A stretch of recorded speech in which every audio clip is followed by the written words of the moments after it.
Well, hello friends. Welcome back to the Quarantine Kitchen. I'm Katie, and today we're gonna make one of my favorite things, mac and cheese. So, buckle in, we're gonna have a great time. Get ready for some hot takes on noodles and cheese, and let's get started. First things first, an iced matcha tea latte. You also might hear the TV going on in the background. That's because other people live here because we are all stuck at home. So tonight we're gonna get started on mac and cheese because mac and cheese is one of my very favorite things in the whole wide world. I got a lot of mac and cheese tips. I got a lot of hot mac and cheese opinions. I don't like mac and cheese that's been baked with breadcrumbs on top. So we are not doing that because that is not my favorite. So that's just life. Everybody's got an opinion. So anyway, first things first. Moving on. So we're gonna make this macaroni and cheese the old-fashioned way. And by that, I mean the traditional way. We're gonna start with a base sauce called a bechamel, which is a really fancy term. Us folks in Texas will understand it for cream gravy. So it's a fat. We're gonna use butter. It is flour and it is milk. So we're gonna mix the flour and the butter together to make a roux.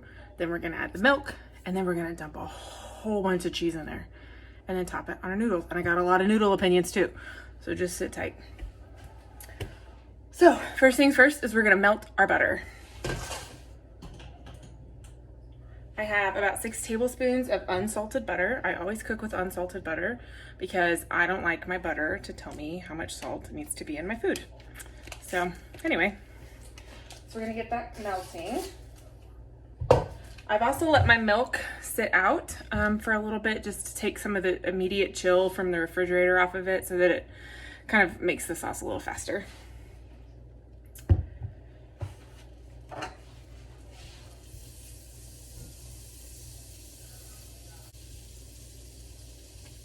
We want to be sure to stir our butter quite a bit, just because we don't want it to burn.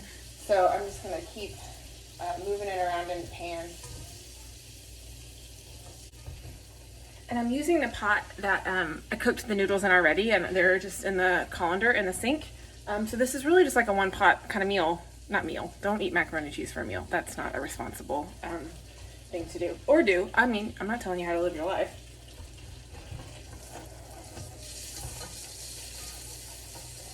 But the point is, you can make it one pot, just like the stuff that comes in a box, but this is better. All right, so now I have more flour. I had 6 tablespoons of butter, and now I have 6 tablespoons of flour.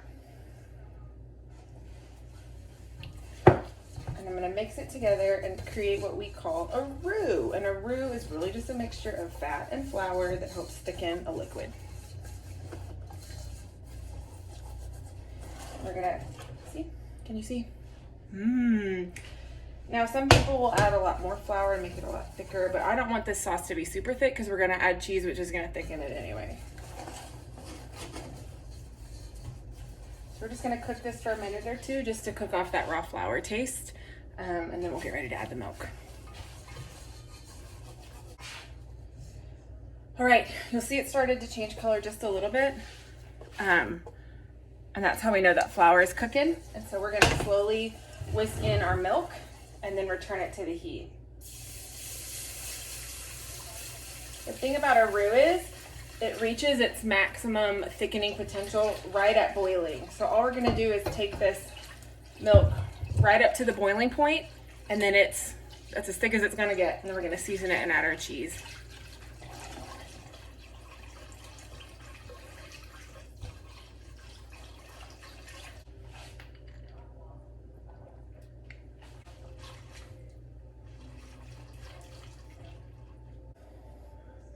Okay, so it's up to a boil and I've removed it from the heat, and I'm gonna start seasoning it and then whisking in cheese. So I've just got some salt and pepper here. We're gonna add in, whisk it really good.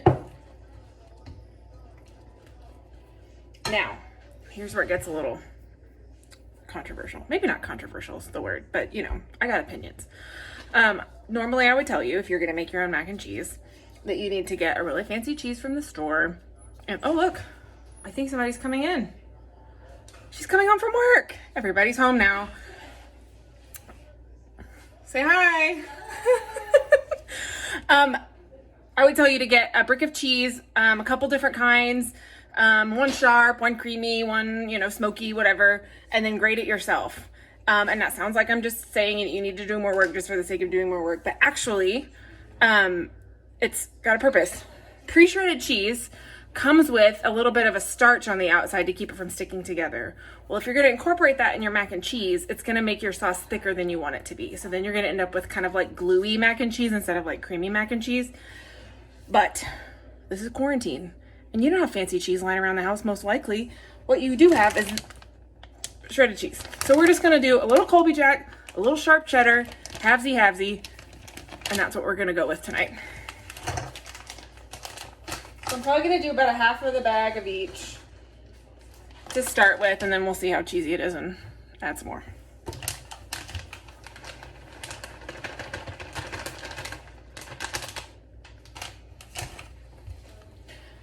You see her? Quick, gotta be quick.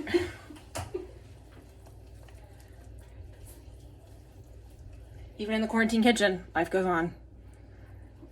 We're quarantined, where else are we gonna go? We're quarantined, we're stuck here.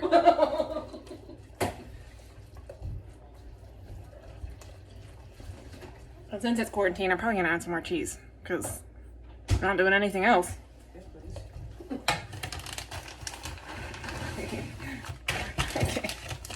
Just gonna add the rest. It's fine.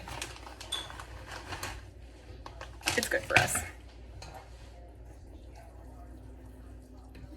All right, so we're gonna let this melt while I talk to you a little bit about pasta. Now, the most popular thing to use is the elbow, right? I don't know who thought of that because it's smooth on the outside.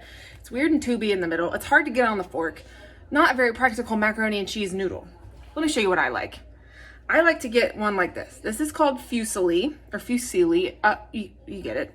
And it's like swirly whirly and has lots of grooves, which means that each of these little grooves catches more of the cheese sauce.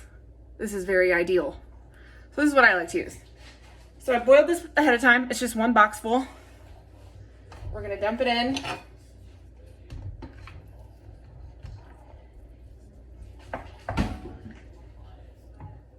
want a little top tip? This is just a free fact. It's not even about mac and cheese. It's about your colander.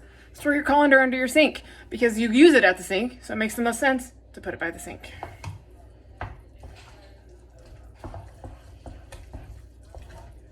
So we're gonna make sure every piece gets got real good with the cheese sauce.